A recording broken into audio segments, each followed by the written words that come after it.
So my topic is swipe left, swipe right, and she found her Mr. Right. So let's see if cage quality affects mate attractiveness uh, in mouth. Oh yeah, sure. Sorry about that. So let's kick things off with a fun question for all the heterosexual females. That is the slide. Yeah. So let's kick things off with a fun question for all the heterosexual ladies in this room. So here's a picture of two men. Between the two, who do you find more attractive and who would you consider dating? So I would like to clarify here that for this particular question, we'll be focusing mainly on the physical attributes or external appearance alone. And I also acknowledge that there are other important factors that play a very crucial role in female mate choice. So next, moving to the question. If you prefer or vote for the guy, here,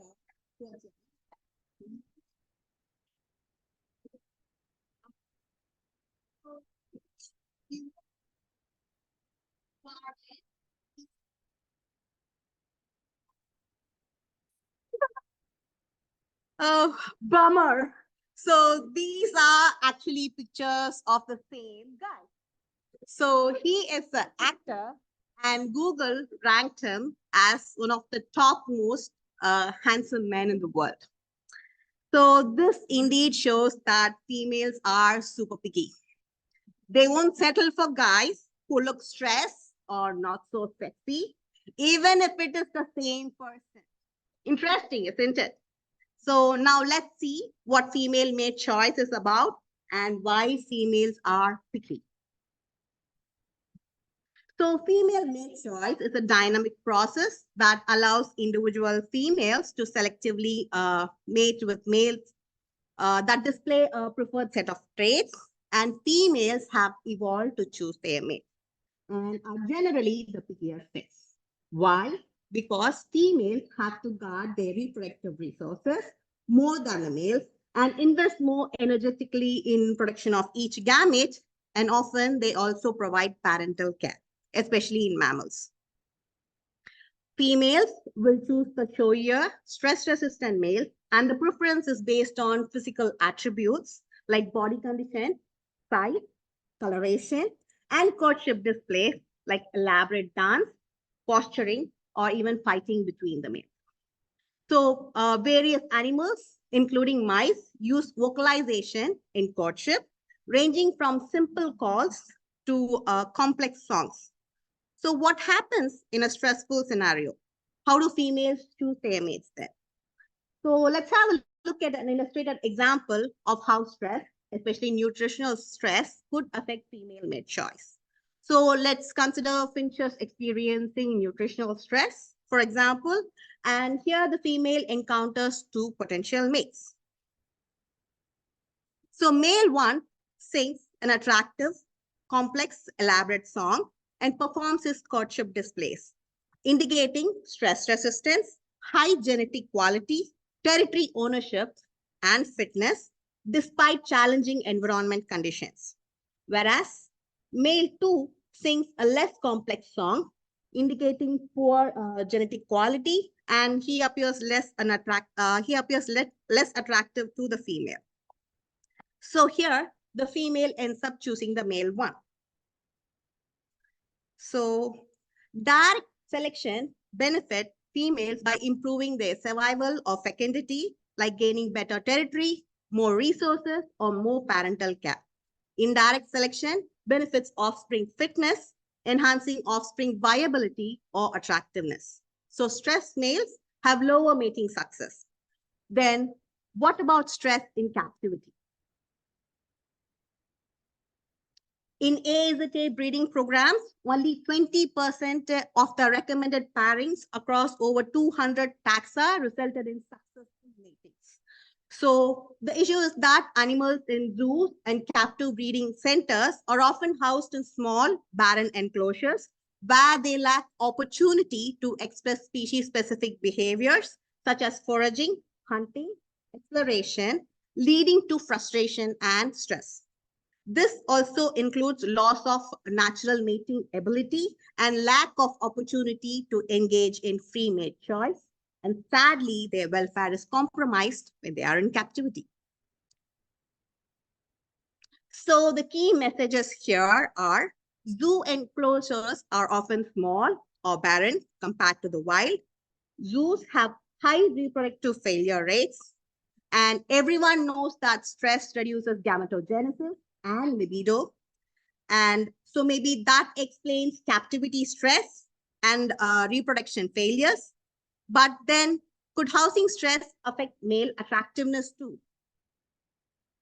So what do we know about housing conditions, male attractiveness, mating success so far from the earlier studies? We know that well-resourced males and fruit flies gain more mating. We don't know if this is due to libido, attractiveness, or both. But there is one rat study that showed that housing can indeed affect attractiveness in a pure mate choice test.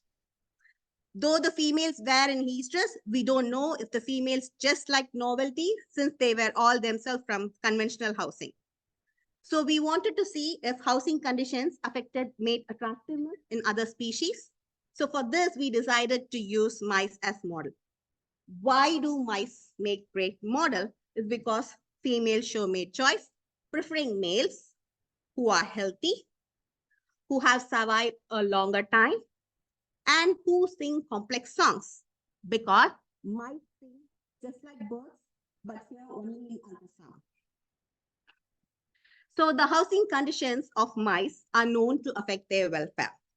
So conventional housing can reduce physical fitness, impair thermoregulation, reduce health and welfare. For example, by inducing abnormal stereotypic behavior or shortening their life. So female mouse can somehow tell each other apart based on housing alone. Isn't it something amazing? So we therefore tested the hypothesis that housing quality affects male attractiveness in mice, predicting that females will treat males from conventional cages as lower quality, preferentially sniffing and interacting with, and spending more time in the proximity of males from well-resourced conditions. So here we also recorded singing, but though it was very hard to tell. And our setup gave the females full control, but also ensured that they were sexually motivated. So for the mate choice test, we used 12 brother pairs and 12 sister pairs. And on arrival, they were randomly housed in well-resourced and conventional cages. The lucky brother got housed. The unlucky one got housed in the conventional cage. Likewise, the female sister pairs were pair housed randomly, and the lucky ones got housed in the well-resourced cage. The lucky ones got housed in the conventional cages. So each pair of sisters were randomly allotted to one pair of brothers who are unrelated to them to choose between them in the future for the mate choice test. So the females were exposed to soil bedding for 3 consecutive days from both the brothers' cage with whom the test would be run. So this was done to induce estrus and for pre-familiarization of the females with the 2 brothers. And at about 72 hours post-exposure to the soil bedding, we expected the females to be in estrus to run the mate choice test. And this was later cytology. So the mate choice test was carried out using a T maze. So here the observer was blind to the housing conditions and mouse ID. So the chooser female was placed in the starting box and the runway led her to a T junction splitting into 2 arms. Each end of the arm led to a goal box, which was holding a male. One arm was holding a conventional house male and the other arm was holding a well-resourced male. So soil bedding samples from the respective male cages were spread at the entrance of the arm, close to the threshold area to give olfactory cues. So when the chooser female reached each goal box, she was able to interact with the male there, although he was separated by a wire mesh. So the mesh was bent inwards towards the goal box at the lower half to facilitate the female to enter and interact with the male. So this setup allowed exchange of visual, olfactory, auditory, and tactile cues, and even mating if the female wanted to. So each trial lasted for 30 minutes. So the total time that the female had spent in front of each arm in the male's goal box in the threshold area, and also the time she spent sniffing and interacting with the male was live scored and recorded. And using a bad detector, the ultrasound vocalizations produced by the male and the female during the interaction was listened to and recorded. So after each test, the position of males from different housing were alternated in the arms to prevent systemic confound between location and male housing. So the data were analyzed through linear mixed effect models. For the fixed effect consisted of male housing, female housing, and interactions between male housing and female housing. The random effect consisted of brother pair nested in female housing, and the response values of the two sister pairs per brother pair were averaged. For the total time spent in each arm by the of the male by the female, we have the male housing in x-axis and the time spent in arm by the female in y-axis. So the female spent about 1.5 times more in the arm of the well-resourced male, shown in green, compared to the conventional house male, shown in blue. So the patterns here were similar for both the well-resourced and the conventional house females. For the total time spent sniffing and interacting with each other, we have the male housing in x-axis and the time spent sniffing and interacting in y-axis. So here again, females spent twice as much time sniffing and interacting with the male from the well-resourced cage as opposed to the conventional house cage shown in blue. Again, the patterns were similar for the conventional house and well-resourced females. So the conclusion for the mate choice test that I ran is, as predicted, well-resourced males were more attractive. And this was true for both the conventional house and well-resourced females. And so wasn't just driven by novelty. So for future research, wonderful Florence there, who is a master's student in the Mason lab, will investigate which housing sensitive traits are influential. So she will look into body size, or BMI, body symmetry, testosterone levels, corticosterone levels, and song quality of the males. So improving welfare by improving housing conditions could thus help improve the success of conservation breeding programs for species with poor reproductive performance in captivity. So this has welfare too.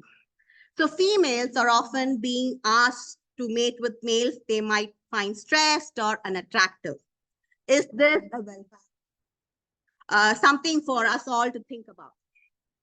And another welfare implication here is that females with poor mates sometimes look after their offspring less well, and could better mate quality also enhance maternal care and offspring growth or health. So I would like to thank my supervisor, Dr. Georgia Mason, my committee members, Dr. Amy Newman and Dr. Lena Levison, the wonderful Mason Labs, and the CAF research animal technicians, the ACS veterinary team, the animal surveillance technicians, and all the mice using these. Thank you.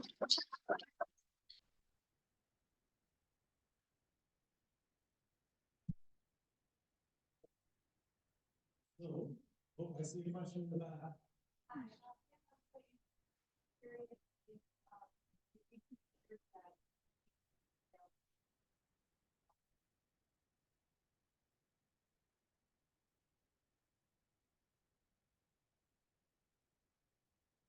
Can you repeat that one more time, please?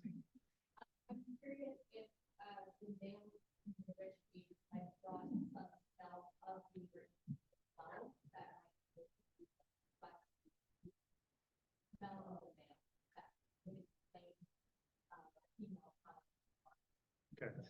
The question is, they're just wondering if the males from the enriched cages may have brought smells of the enriched items to entice the female rather than just them being less stressed.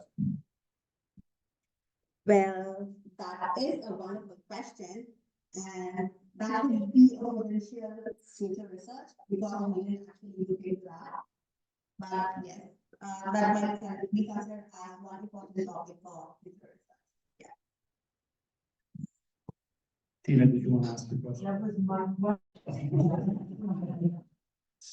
All right, well, you've already gone, so we'll go over here.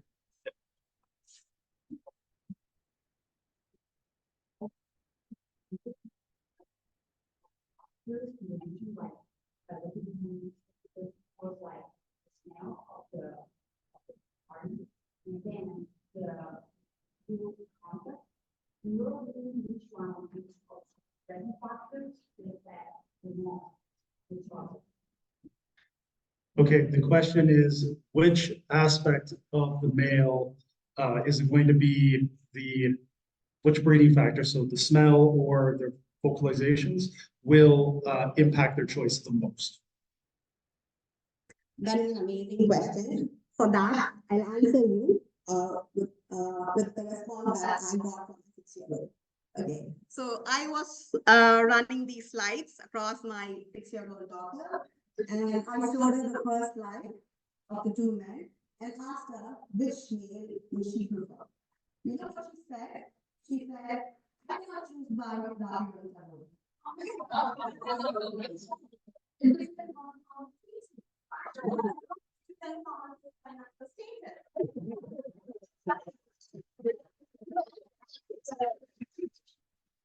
I guess that answer gives us choice doesn't depend on just one single factor. It depends on multiple factors. So yes, so that is the topic. Wonderful. Okay, we're gonna go here and then Kate. Okay. My question is twofold. First one, could you give the strain nomenclature that was used? The second one, would it be different if you used different strain name? Okay, the question is around strain. So what was the strain nomenclature of the mice used, and would strain impact or would it have different outcome? Thank you for the question. The strain that I used is the A2 strain. And regarding which strain had an influence on the mixture, I would say this again would play a vital role in future research, because there are individual strain researchers, individual strain differences too, and here again replication plays a very important role. Here I just use 12 brother bats and 12 sister bats. But then again, we have to repeat this time with our strains to make sure that get this applies across all. What's the strain again? It's DBA2. BBH2. Yeah. Okay. Jackson Lab. Chancellor.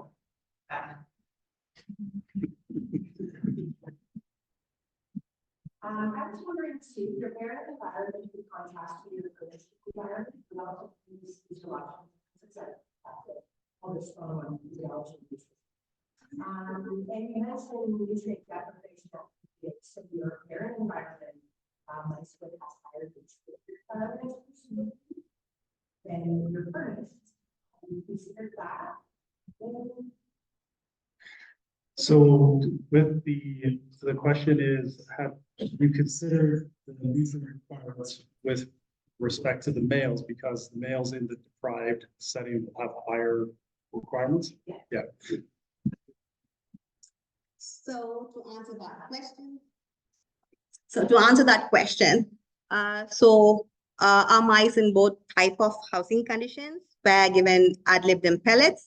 And also we plan to include greens in the vegetation just because we wanted to improve their reproduction during winter season, mainly to mimic spring. So we included vegetation like spinach, lettuce, kale in their diet.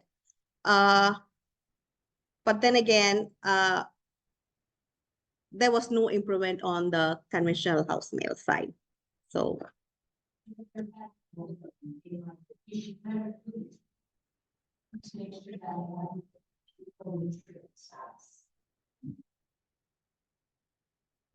She's just wondering if you had measured food intake, because then you could know if they had equal nutrient status. Actually, that was not included, that was not a part of my study. Maybe in the future, we might consider doing that. And thank you for the wonderful solution. All right, unfortunately, we can't have any more questions. I know, I could listen to these questions all day. Could you please join me in thanking Prathipa for